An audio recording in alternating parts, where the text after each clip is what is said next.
अस्सलाम वालेकुम dear students, FSc part 2 chemistry chapter number 8। आज हमारा लेक्चर नंबर होगा 7। आज हम remaining methods for the preparation of alkanes को डिस्कस करेंगे। लास्ट टाइम हमने जस्ट 2 मेथड की बात की थी। आज हम नेक्स्ट मेथड्स की बात करेंगे कि किस तरह से हम अल्केन्स को प्रिपेयर कर सकते हैं। तो नंबर 3 पे अगर हम बात करें तो ये जो हमारे पास हेडिंग बनेगी ये हमारे पास होगी decarboxylation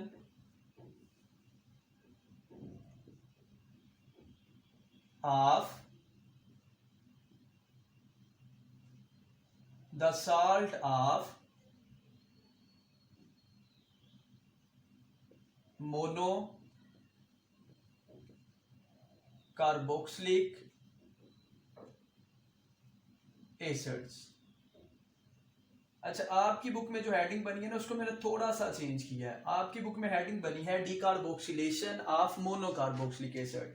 मैंने इसमें एक वर्ड ऐड कर दिया है decarboxylation of the salt of monocarboxylic acid. ये क्यों लिखा है ये आगे केमिकल रिएक्शन में इसको एक्सप्लेन करूंगा। अच्छा, एक हमारे पास मेथड है जिसमें हमने डीकार्बोक्सिलेशन करनी है। तो वही बात जो मैंने आपको इससे पहले लेक्चर में भी कही जब हमने केमिकल रिएक्शंस को स्टार्ट किया था कि आपने पहले नंबर पे स्टेटमेंट को अच्छी तरह से समझना होगा।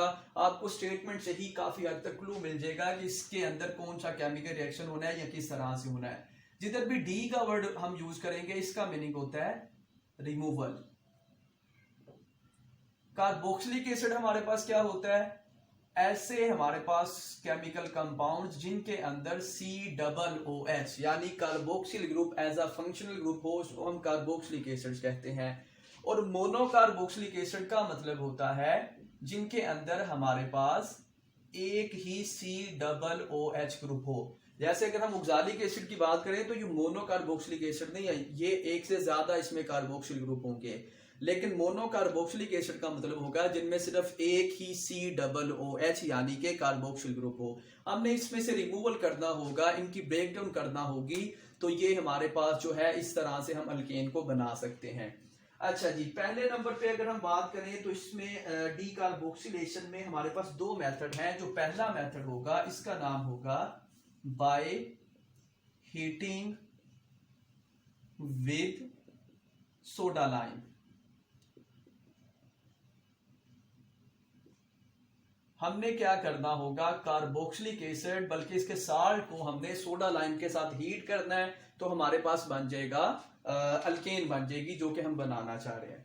अच्छा, इस केमिकल रिएक्शन को स्टार्ट करने से पहले अगर मैं आपको थोड़ा सा साल्ट के बारे में बता दूं। अच्छा जी, फॉर एग्जांपल हमारे पास है CH3COOH which is a monocarboxylic acid और इसका नाम पता है हमें, ये होता है एसिटिक एसिड। अगर हम क्या करें, इस एसिटिक एसिड की जो हाइड्रोजन है इसको हम रिप्लेस कर दें विद अ मेटल कीटाइन, यानी अगर हम इसको सोडियम से रिप्लेस कर दें या पोटेशियम से रिप्लेस कर दें तो ये हमारे पास बन जाएगा सोडियम एसीटेट, या फिर इसका एक दूसरा नाम भी होता है, it is also called as sodium salt of acetic acid. यानी हमने सिंपल क्या किया, एसिड की हाइड्रोजन को मेटल कीटाइन से रिप्लेस कर दिया तो एसिड किस में चेंज हो गया, उसके साल्ट में चेंज हो गया, जिसको हम नाम दे रहे हैं सोडियम एसीटेट या दूसरा नाम होगा sodium salt of acetic acid. यही हमने यूज करना है, असल में एसिड नहीं बल्कि साल्ट ऑफ एसिड यूज करना है। साल्ट बनाने का मैंने आपको मेथड बता दिया। अच्छा, अगर हम इसी साल्ट ऑफ जो है एसिड को यूज कर ले यानी कि sodium salt of acetic acid को यूज कर ले तो अगर हम इसको स्ट्रक्चरल फॉर्म में लिखें तो ये हमारे पास इस तरह से होगा, सोडियम पे पॉजिटिव एंड ऑक्सीजन पे नेगेटिव। हमने कहा क्या करना है, हमने इसको हीटिंग विद सोडा लाइम। तो सोडा लाइम क्यों हम इसको कह रहे हैं, सोडा लाइम क्या होता है, NaOH जिसका नाम होता है सोडियम हाइड्रोक्साइड या इसका एक दूसरा नाम भी होता है, it is also called as caustic soda. और लाइम एज ए कैटालिस्ट अगर हम बात करें तो ये हमारे पास होगा CaO, calcium oxide is also called as lime. तो ये हमारे पास कास्टिक सोडा का सेकंड वर्ड है सोडा, और ये एज ए होल लाइम है। इस वजह से इन दोनों को जब कंबाइन फॉर्म में हम यूज करेंगे तो हम कहते हैं हीटिंग विद सोडा लाइम। तो हीटिंग के लिए जो सिंबल होता है उसको हम इस तरह से शो करते हैं। इसका मतलब होता है हम इस केमिकल रिएक्शन को हीट कर रहे हैं। तो जब हम इसको हीट करेंगे तो हीट करने के रिजल्ट में हमारे पास ये सारे का सारा कंपाउंड, चलिए इसको मैं थोड़ा डिफ्रेंशिएट करके बना देता हूं दूसरे कलर से ताकि इसको समझने में कुछ प्रॉब्लम ना हो। ये हमारे पास था सोडियम हाइड्रोक्साइड यानी कास्टिक सोडा। तो इसमें क्या होगा, ये सारे का सारा आपस में कंबाइन करेगा, और कंबाइन करके इसके अंदर हम चेक कर लेते हैं, 2 सोडियम है हमारे पास यानी ये हो जाएगा Na2, एक कार्बन है हमारे पास और 2 ऑक्सीजन ये और थर्ड वन ये यानी CO3। ये हमारे पास बन गया सोडियम कार्बोनेट। और बाकी हमारे पास जो हाइड्रोजन बचेगी, वो जो हाइड्रोजन होगी वो जाकर के अटैच हो जाएगी इस मिथाइल ग्रुप के साथ यानी CH3 के साथ, और साथ में हमारे पास बन जाएगा CH4। यानी यही हम मेन प्रोडक्ट बनाना चाह रहे थे। सोडियम कार्बोनेट जो बनी है ये हमारे पास एज अ बाई प्रोडक्ट बनी है। मेन प्रोडक्ट हम अल्केन बनाना चाह रहे थे जो कि हमारे पास बन गई CH4 यानी कि मीथेन। सो स्टूडेंट्स, ये पहला मेथड हमारे पास हो गया, हमने साल्ट ऑफ मोनोकार्बोक्सिलिक एसिड को हीट किया विद सोडा लाइम, तो हमारे पास सोडियम कार्बोनेट और साथ में अल्केन बन गई। अल्केन बनाने का ये पहला मेथड हो गया। उसके बाद सेकंड मेथड की अगर हम बात करें, it is very much important for examination point of view. अगर हम इंडस्ट्रियल इसकी इंपॉर्टेंस की बात करें तो इतना ज्यादा इंपॉर्टेंट नहीं है, क्योंकि इसमें काफी ज्यादा बाई प्रोडक्ट्स बनती है मेन प्रोडक्ट के साथ साथ, जो कि हमारा ज्यादा फोकस होता है कि मेन प्रोडक्ट ही बने, बाई प्रोडक्ट की हम जो है ना ऐसा हमें जरूरत नहीं होती, हम मेन प्रोडक्ट ही बनाना चाह रहे होते हैं। लेकिन एग्जामिनेशन पॉइंट ऑफ व्यू से बड़ा इंपॉर्टेंट है। अल्केन के बाद अल्कीन में भी हम इसको पढ़ेंगे और अल्काइन में भी पढ़ेंगे। अगर आप इसको इस पॉइंट पे समझ लें तो आगे जाके अल्कीन और अल्काइन में भी ये आपके लिए आसान हो जाएगा। और ये जो मेथड है, अगेन हमने साल्ट ऑफ मोनोकार्बोक्सिलिक एसिड तो यूज करना है, लेकिन जो मेथड है ये हमारे पास साइंटिस्ट के नाम पे होगा, और इसको हम नाम देते हैं कॉल्ब्स इलेक्ट्रोलिटिक मेथड।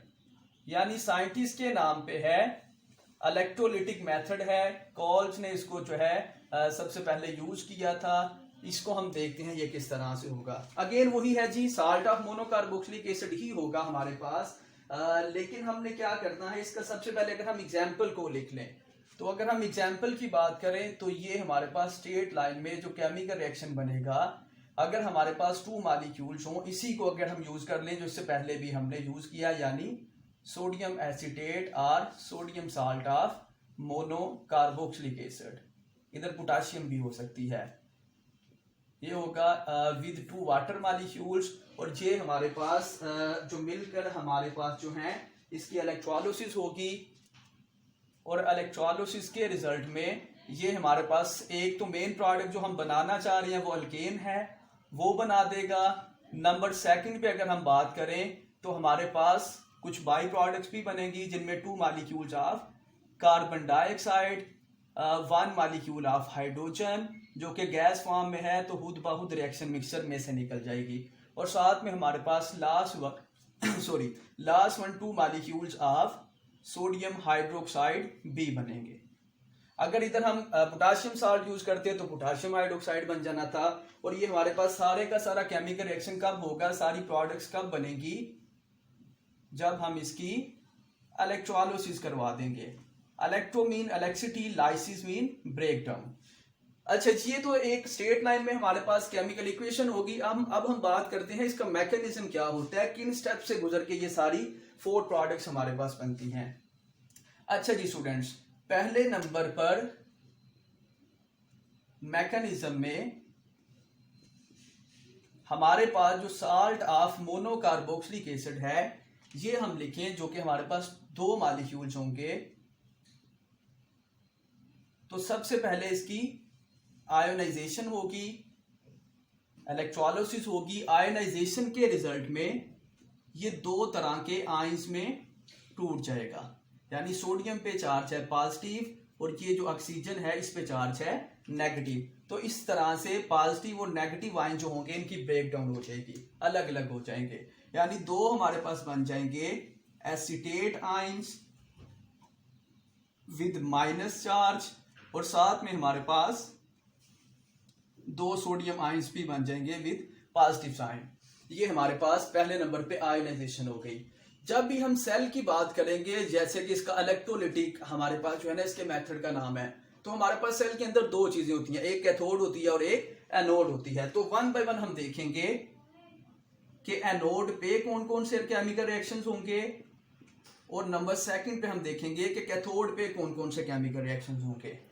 अच्छा जी, एनोड जो है इस पे बजाते खुद क्योंकि चार्ज होता है पॉजिटिव, तो अपोजिट चार्जेस एक दूसरे को अट्रैक्ट करते हैं। तो ये जो एसीटेट आयन है ये असल में इस पे आके डिस्चार्ज होगा, ये इसकी तरफ अट्रैक्ट होगा। तो ये जो एसीटेट आयन है CH3 और साथ में कार्बन एंड 2 ऑक्सीजन, ये असल में एनोड की तरफ अट्रैक्ट होगा और इसके रिजल्ट में हमारे पास जो है ये जाके इधर अपने आप को डिस्चार्ज करने की कोशिश करेगा। अच्छा, ये जो माइनस चार्ज है इसको आपने जरा समझ लेना है। एक माइनस चार्ज का मतलब है कि इसमें 2 इलेक्ट्रॉन्स होंगे। तो हम इससे पहले जब हमने पार्ट 1 में भी पढ़ा था, उधर भी हमने पढ़ा था कि एनोड पे हमेशा ऑक्सीडेशन रिएक्शंस होते हैं and loss of electron is called as oxidation. इसका मतलब ये हुआ इधर जाके ये लॉस ऑफ इलेक्ट्रॉन्स करेगा, कार्बन और साथ में इसके 2 ऑक्सीजन। स्ट्रक्चरल फॉर्म में बनाना चाहें तो इस तरह से बना सकते हैं, जिस तरह से पहले लिखा था उस तरह से भी कर सकते हैं, गलत नहीं होगा। अच्छा जी, 2 हमारे पास एसीटेट आयंस हैं और अभी मैंने बताया एक माइनस चार्ज के अंदर 2 इलेक्ट्रॉन्स होंगे, तो दोनों अपना एक एक इलेक्ट्रॉन को लूज करेंगे, और जो एक एक इलेक्ट्रॉन को लूज करेंगे वो 2 इलेक्ट्रॉन्स की शक्ल में इधर इस तरह से हमारे पास आ जाएगा। Because there is loss of electron, इस वजह से हम कह रहे हैं कि एनोड पे ऑक्सीडेशन रिएक्शन हो रहा है। अच्छा, ये जो हमारे पास ऑक्सीडेशन के बाद लॉस ऑफ इलेक्ट्रॉन के बाद आयन बना है, ये जो रेडिकल बना है जिसमें अब एक इलेक्ट्रॉन है, इन दोनों को हम दोबारा से लिख लेते हैं लेफ्ट साइड पे, यानी कि रिएक्टेंट साइड पे ऑक्सीजन, और साथ में अब इसके पास एक इलेक्ट्रॉन मौजूद है। अब क्या होगा, ये जो अपना इलेक्ट्रॉन होगा इसको ट्रांसफर कर देगा इस कार्बन के ऊपर, और खुद ये क्या करेंगे in the form of carbon dioxide, यानी कि कुछ इस तरह से ये इसमें से रिमूव हो जाएगा स्टेबल कंपाउंड की शक्ल में। 2 हमारे पास एसीटेट आयन थे, तो इसका मतलब ये हुआ इसमें कार्बन डाइऑक्साइड के मॉलिक्यूल्स भी 2 ही इवाल्व होंगे। ये कार्बन डाइऑक्साइड जो है ये हमारे पास इस रिएक्शन मिक्सचर में से इवाल्व हो जाएगी, इस रिएक्शन मिक्सचर में से निकल जाएगी। लेकिन इसके साथ साथ हमारे पास 2 मिथाइल रेडिकल्स भी बनेंगे। चले इसको दोबारा से रेड से ही रिप्रेजेंट कर देते हैं। ये हमारे पास 2 रेडिकल बन के लास्ट स्टेप में क्या होगा, यही जो 2 हमारे पास रेडिकल होंगे इनको अगर हम अलग अलग लिख लें CH3 प्लस CH3, यानी दोनों के पास अब एक एक इलेक्ट्रॉन है, तो दोनों अपना एक एक इलेक्ट्रॉन जो है ना इसमें शेयरिंग करेंगे, और शेयरिंग के रिजल्ट में इनके दरमियान बॉन्डिंग हो जाएगी, यानी कि ये चेंज हो जाएंगे CH3 सिंगल बॉन्ड CH3, जो कि हमारे पास बन गई ethane, which is the second member of alkane. और अल्केन ही हम बनाना चाह रहे थे, अल्केन की ही प्रिपरेशन की हम बात कर रहे हैं। अभी तक अगर हम बात करें तो हमारे पास 2 प्रोडक्ट्स बन चुकी हैं। एक हमारे पास इथेन बन चुकी है जो कि ये हमारे पास बनी। नंबर सेकंड पे अगर हम बात करें तो हमारे पास कार्बन डाइऑक्साइड भी बन चुकी है, ये हमारे पास कार्बन डाइऑक्साइड हो गई। लेकिन 2 प्रोडक्ट्स अभी भी हमारे पास हैं जो भी बनना इसमें बाकी है। तो अभी हमारे पास सेकंड जो होगा इसमें इलेक्ट्रोड, वो होगा हमारे पास कैथोड,